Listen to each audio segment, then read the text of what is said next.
হবিগঞ্জ উপজেলার বানিয়াচং নবীগঞ্জ সড়কের কালিদাস টেকা এলাকায় এবছর প্রথমবারের মতো ৩০ শতক জমিতে হলুদ ও কালচে সবুজ রঙের তরমুজ চাষ করেন শাহজাহান মিয়া। পশু পাখির আক্রমণ ও মাচা থেকে পড়ে যাওয়ার ঝুঁকি এড়াতে প্রতিটি তরমুজ রাখা হয় নেট ব্যাগে। প্রথম গাছটা রোপণ করছি, প্রায় 35টা তরমুজ ছিল একটা গাছও।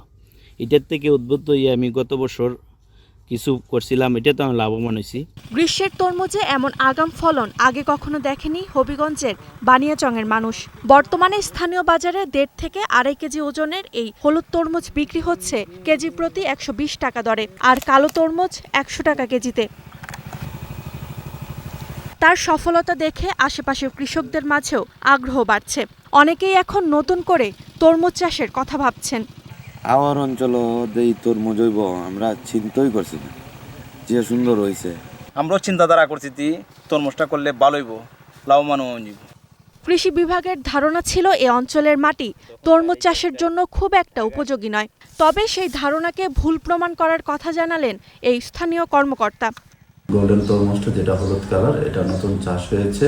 আপনারা জানেন কালিদাস টেকায় যে কৃষক চাষ করেছেন, তার কৃষক জমি অন্যান্য কৃষকদের পরিদর্শন করে আমরা তাদের মধ্যে উদ্বুদ্ধ করার চেষ্টা করছি যেন তরমুজ চাষটা আবার বৃদ্ধি পায় Baniachong.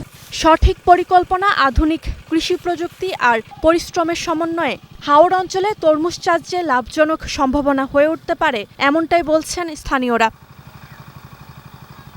Desk report, star news.